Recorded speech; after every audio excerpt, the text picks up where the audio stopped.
வணக்கம் மக்களே. முதல் கேள்வி வந்து சுரேஷ் திருச்சியிலேருந்து கேட்டிருக்காரு. அவர் என்ன கேட்டிருக்காரு அப்படின்னா, எஸ்டபிள்யூபி ஸ்டார்ட் பண்ண கரெக்ட் ஏஜ் என்ன, 50ல் ஸ்டார்ட் பண்ணலாமா அப்படின்னு கேட்டிருக்காரு. நம்ம எஸ்டபிள்யூபினா என்னன்னு புரிஞ்சுக்கணும். Systematic withdrawal plan. இதை நம்ம எப்போ தொடங்கணும் அப்படின்னா, நமக்கு எப்போ வருமானம் நிற்குது, எப்போ நமக்கு வருமானம் தொடங்கணுமோ அப்போ தான் தொடங்கணும். அதாவது நீங்கள் சம்பாதிச்சுட்டு இருக்கிறீங்க, அந்த நேரத்தில் உங்களுக்கு மாத சம்பளம் வரலாம். இல்லை நீங்கள் தொழில் செய்துட்ருக்கீங்க, அப்போ உங்களுக்கு தொழில் மூலமாக வருமானம் வரலாம். அந்த நேரத்தில் நம்ம எஸ்டபிள்யூபி போட்டு பணம் எடுக்க வேண்டும் அப்படிங்கிற அவசியம் கிடையாது. எப்போ சம்பளம் நிற்குதோ, எப்போ தொழிலிருந்து வருமானம் வருவது வந்து நிற்குதோ, அப்போ வந்து நீங்கள் எஸ்டபிள்யூபி போட்டு எடுத்தால் போதுமானது. ஸோ இந்த கேள்வி வந்து பதில் சொல்லிட்டேன்னு நினைக்கிறேன். இது வயது வைத்து நம்ம கணக்கு பண்ணக்கூடாது. ஏன்னா தொழில் செய்பவர்கள் வந்து பார்த்திங்கன்னா 60 வயதுக்கு மேலேயும் வந்து அவங்க தொழில் செய்துட்டு இருக்காங்க. ஆனால் சம்பளத்துக்கு போகிறவங்க வந்து 60 வயதில் வந்து ஓய்வு பெற்றுறாங்க. அப்போ இதுக்கான பதிலாக வந்து நம்ம 60 வயதுலேருந்து வித்ட்ரா பண்ணலாம் அப்படிங்கிறத வந்து ஒரு பதிலாக நம்ம சொல்லலாம். அடுத்தது வந்து பாத்தீங்கன்னா தீபா கன்னியாகுமரியிலிருந்து கேட்டிருக்காங்க. அவங்க என்ன கேட்டிருக்காங்க அப்படின்னா, what is the best strategy to convert SIP investments into SWP during retirement அப்படின்னு கேட்டிருக்காங்க. அதாவது எஸ்ஐபி இன்வெஸ்ட்மெண்ட்ஸை நாம் எப்படி எஸ்டபிள்யூபியாக மாற்றணும் அப்படின்னு சொல்லி கேட்டிருக்காங்க. இந்த கேள்வியை நான் ரெண்டாக பிரிச்சுக்கிறேன். நம்ம எஸ்ஐபி போடும்போதே எப்படி வந்து அதை நம்ம மாற்றிட்டே வரணும் அப்படிங்கிறத பிரிச்சுக்கிறேன். அதுக்கப்புறம் எஸ்டபிள்யூபியை எப்படி கட்டமைக்கணும் அப்படிங்கிறத நான் சொல்கிறேன். முதலில் வந்து உங்கள் ஏஜ் ஆக ஆக நீங்கள் எஸ்ஐபியோட அமௌண்ட்டை வந்து ஈக்விட்டியில் மட்டும் கான்சன்ட்ரேட் பண்ணாமல் டெட்டுக்கு கொஞ்சம் மாற்றிக்கிட்டே வரணும். வருடம் தோறும் நீங்கள் டெட்டோட அந்த காம்போனண்ட்டை இன்க்ரீஸ் பண்ணிகிட்டே வரணும். ஏன்னா 50 வயதில் நீங்கள் இருக்கும்போது உங்ககிட்ட வந்து நீங்கள் 50% ஈக்விட்டியில் வச்சுக்கலாம், 50% டெட்டில் வச்சுக்கலாம். ஆனால் 55 வயசில் வந்து நீங்கள் 45% மட்டும்தான் டெட்டில் வச்சுக்கணுமே தவிர நீங்கள் அதிகமான ஈக்விட்டி வச்சுக்கக்கூடாது. ஸோ உங்கள் எஸ்ஐபியை வந்து நீங்கள் இப்படி தொடர்ந்து கட்டமைத்துட்டே வரணும்.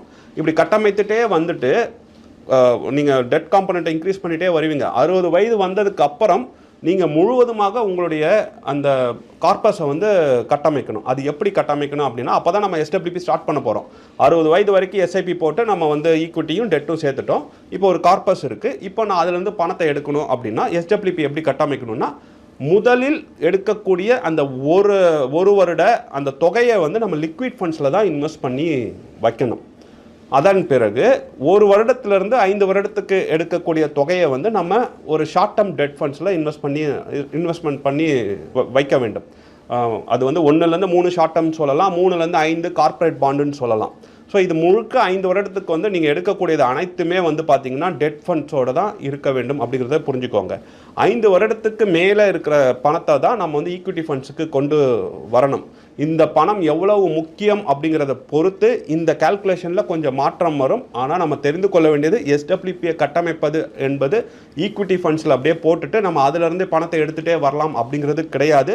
லிக்விட் ஃபண்ட்ஸையும் நம்ம டிப்ளாய் பண்ணணும். டெட் ஃபண்ட்ஸையும் டெட் ஃபண்ட்ஸில் ஒரு இதுதான் வந்து லிக்விட் ஃபண்ட்ஸ். ஒரு வருடத்துக்கு குறைவான கால பீரியடை நம்ம அதில் போட்டு வைக்கணும். ஸோ லிக்விட் ஃபண்ட்ஸ் இருக்கணும், ஷார்ட் டேர்ம் கார்ப்பரேட் பாண்ட் போன்ற டெட் ஃபண்ட்ஸும் இருக்கணும். அதுக்கப்புறம் ஈக்விட்டியை நம்ம கொண்டு வரலாம். ஸோ இப்படி தான் வந்து எஸ்டபிள்யூ வந்து நம்ம கட்டமைக்கணும். அடுத்த கேள்வி வந்து விமல் சென்னையிலேருந்து கேட்டிருக்காரு. If inflation stays around 6 to 7%, what is the real return we can expect from SIP அப்படின்னு கேட்டிருக்காரு.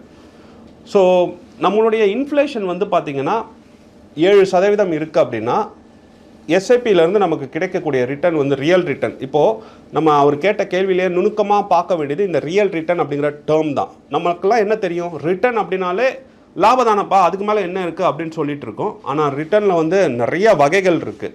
நமக்கு ரியல் ரிட்டர்ன் இருக்குது, நாமினல் ரிட்டர்ன் இருக்குது, ரிஸ்க் அட்ஜஸ்டட் ரிட்டர்ன் இருக்குது. ஸோ இந்த மாதிரி பல வகையான ரிட்டர்ன்ஸ் வந்து இருக்குது. ஸோ ரியல் ரிட்டர்ன் அப்படிங்கிறத என்னன்னு தெரிஞ்சுக்கோங்க. ரியல் ரிட்டர்ன் என்னென்னா, ஃபஸ்ட்டு நாமினல் ரிட்டர்ன் என்னன்னு தெரிஞ்சுக்கலாம். நாமினல் ரிட்டர்னா நமக்கு கிடைக்கிற கிராஸ் ரிட்டர்ன். எனக்கு 15% கிடச்சிருச்சுப்பா அப்படின்னு சொல்கிறது வந்து கிராஸ் ரிட்டர்ன். அதுதான் நாமினல் ரிட்டர்ன். அதில் வந்து நீங்கள் வந்து இன்ஃப்ளேஷனை குறைச்சிட்டிங்க அப்படின்னா 15% நீங்கள் இந்த 7% அப்படி சொல்கிறாருல, அதை குறைச்சிட்டிங்க அப்படின்னா அந்த 8% அப்படிங்கிறது தான் ரியல் ரிட்டர்ன் அப்படின்னு நம்ம சொல்லலாம். ஸோ நீங்கள் ஒரு இன்வெஸ்ட்மெண்ட்டை தேர்ந்தெடுக்கும் போது இந்த ரியல் ரிட்டர்ன் என்னங்கிறது உங்களுக்கு கட்டாயம் தெரிந்து கொள்ள வேண்டும். பலரும் வந்து 7%, 8% இன்ஸ்ட்ருமெண்ட்டில் இன்வெஸ்ட் பண்ணுறீங்க, எனக்கு 7%, 8% கிடச்சிருச்சுன்னு சொல்கிறீங்க. ஆனால் அதில் வந்து அந்த 7% ரிட்டர்ன் கிடச்சிதுன்னா அந்த 7% இன்ஃப்ளேஷன்லேயே போயிடுச்சுன்னா உங்களுடைய ரியல் ரிட்டர்ன் அப்படிங்கிறது 0 அப்படின்னு நம்ம சொல்லலாம். ஸோ இந்த கேள்விக்கான பதிலுக்கு வருவோம். எஸ்ஐபியில் நமக்கு நீண்ட கால அடிப்படையில் முதலீடு பண்ணோம் அப்படின்னா சராசரியாக மியூச்சுவல் ஃபண்ட்ஸில் 15% கிடைக்குது. சில ஃபண்ட்ஸ் வந்து 20% கொடுத்துருக்கு, 25% கொடுத்த ஃபண்ட்ஸும் இருக்குது. அப்படிங்கும்போது அதில் நீங்கள் இந்த 7% கழிச்சிட்டிங்கன்னா வர்ற அந்த நம்பர் தான் ரியல் ரிட்டர்ன். ஸோ கட்டாயம் வந்து நம்ம ஈக்விட்டியோட தொடர்பில் இருக்கும்போது ஒரு நல்ல ரியல் ரிட்டர்னை வந்து பெறலாம் அப்படின்னு சொல்லலாம். ஆனால் டெட் ஃபண்ட்ஸில் நம்ம இன்வெஸ்ட் பண்ணும்போது நம்ம வந்து அந்த மாதிரியான ரிட்டர்ன்ஸை பெற முடியாது. முக்கியமாக ஃபிக்ஸட் டெபாசிட்லாம் நீங்கள் பணத்தை முதலீடு பண்ணாதீங்க. அதில் 6% தான் உங்களுக்கு ரேட் ஆஃப் ரிட்டர்ன் கிடைக்கும்.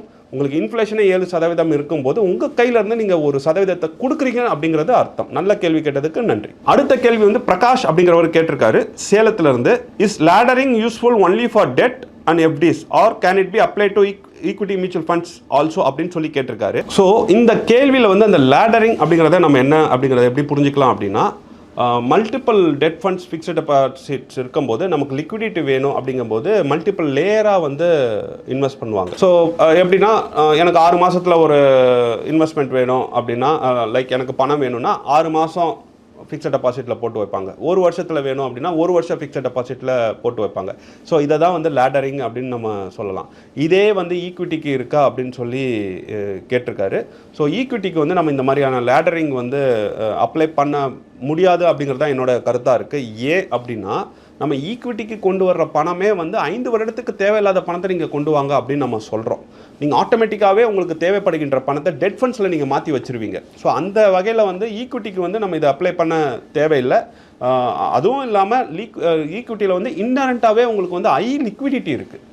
ஸோ நீங்கள் நினச்ச நேரம் அந்த பணத்தை வந்து எடுத்துக்கலாம். அப்படிங்கும்போது நீங்கள் இது இப்படியான ஒரு லேடரிங் பண்ண வேண்டிய லாஜிக்கல் தேவையே இல்லை அப்படிங்கிறது தான் என்னுடைய பதிலாக இருக்கும். மேற்கொண்டு ஏதாவது இருந்தால் நீங்கள் கமெண்ட்டில் கேளுங்க.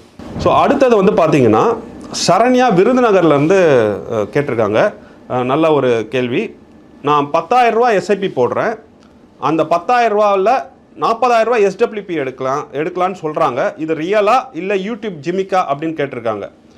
அதாவது நீங்கள் 10,000 ரூபா எஸ்ஐபி மாதந்தோறும் போடுறீங்க. அதுக்கப்புறம் ஒரு குறிப்பிட்ட காலம் தாண்டினதுக்கப்புறம் மாதந்தோறும் நீங்கள் வந்து 40,000 ரூபா எடுக்கலான்னு சொல்கிறாங்க. இதெல்லாம் உண்மையா பொய்யா அப்படிங்கிறத அவங்க கேட்டிருக்காங்க. இதில் நீங்கள் குறிப்பிட்டு தெரிந்து கொள்ள வேண்டியது, நீங்கள் போடுகின்ற 10,000 ரூபாவை திருப்பி எடுக்கும்போது 40,000 ரூபாக உங்களால் எடுக்கவே முடியாது. இந்த 10,000 ரூபா எஸ்ஐபி போட்டு நீங்கள் ஒரு கார்பஸ் ஒன்று கிரியேட் பண்ணுவீங்க. கார்பஸ்னால் ஒன்றும் இல்லை, இப்போ ஒரு சொத்து கிரியேட் பண்ணுவோம். நம்ம 10,000 ரூபா, நான் 10,000 ரூபா 10,000 ரூபா 10,000 ரூபா 10,000 ரூபா போட்டுகிட்டே வந்தால் அந்த 10,000ம் மார்க்கெட் கொடுக்கின்ற ரிட்டர்னும் சேர்ந்து எனக்கு 1 கோடி ரூபா மாறும். இதுதான் கார்பஸ்ன்னு சொல்லுவாங்க. இப்போ இந்த 1 கோடி ரூபா வந்ததுக்கப்புறம் இந்த 1 கோடி ரூபாவில் நீங்கள் மாதந்தோறும் 4 லட்ச ரூபா டிவைடட் பை 12 போடுங்க. அதாவது மாதந்தோறும் இந்த 4 லட்ச ரூபாவை நீங்கள் எடுத்துகிட்டு வந்தீங்கன்னா, பலரும் வந்து இதை ஒரு வீடியோவில் வந்து நான் சொல்லிட்டேன். அதாவது நீங்கள் 4% எடுக்கலாம் மாதந்தோறும் சொல்லும்போது, மாதந்தோறும் 4 லட்ச ரூபா எடுப்பீங்களான்னு கேட்டாங்க. அப்படி கிடையாது. 1 லட்ச ரூபாவில் 4% அப்படிங்கிறது 4 லட்ச ரூபா. அது வருடத்துக்கு எடுக்க வேண்டிய தொகை. 4 லட்ச ரூபாவை டிவைடட் பண்ணி 12 போட்டிங்கன்னா ஒரு 35,000 வருதுன்னு வச்சுக்கோங்க. ஸோ நீங்கள் 35,000, இந்த இடத்துல எக்ஸாம்பிள் 40,000 எடுத்துக்கலாம். ஸோ 40,000 எடுத்துட்டிங்கன்னா ஒரு 4.5%, 5% அப்படின்னு வரும். இதை எடுத்தீங்க அப்படின்னா நீங்கள் அந்த 40,000த்தையும் தொடர்ந்து எடுத்து அனுபவிக்கலாம். நீங்கள் விட்டு வைத்திருக்கிற தொகை வந்து குறையாமல் இன்க்ரீஸ் ஆகிட்டே இருக்கும். ஏன்னா அசம்ஷன் என்ன அப்படின்னா, இந்திய பொருளாதாரம் வளர்ந்து கொண்டே இருக்கும்.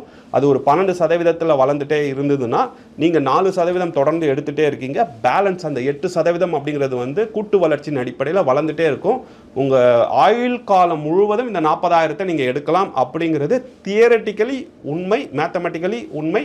இது வந்து ஜிம்மிக் கிடையாது. நீங்கள் கவனம் செலுத்த வேண்டியது அந்த கார்பஸை உருவாக்குவதில் தான். ஸோ அதில் கவனம் செலுத்துங்க. கேள்விகள் கேட்ட அனைவருக்கும் நன்றி. நான் சொன்ன மாதிரி நீங்கள் இந்த முதல் பகுதியில் சொன்ன மாதிரி கேள்விகள் கேட்டிங்கன்னா உங்களுடைய அமௌண்ட்டுக்கும் என்னால் குறிப்பிட்டு பதில் சொல்ல முடியும். நம்ம தொடர்ந்து பயணிப்போம். நன்றி.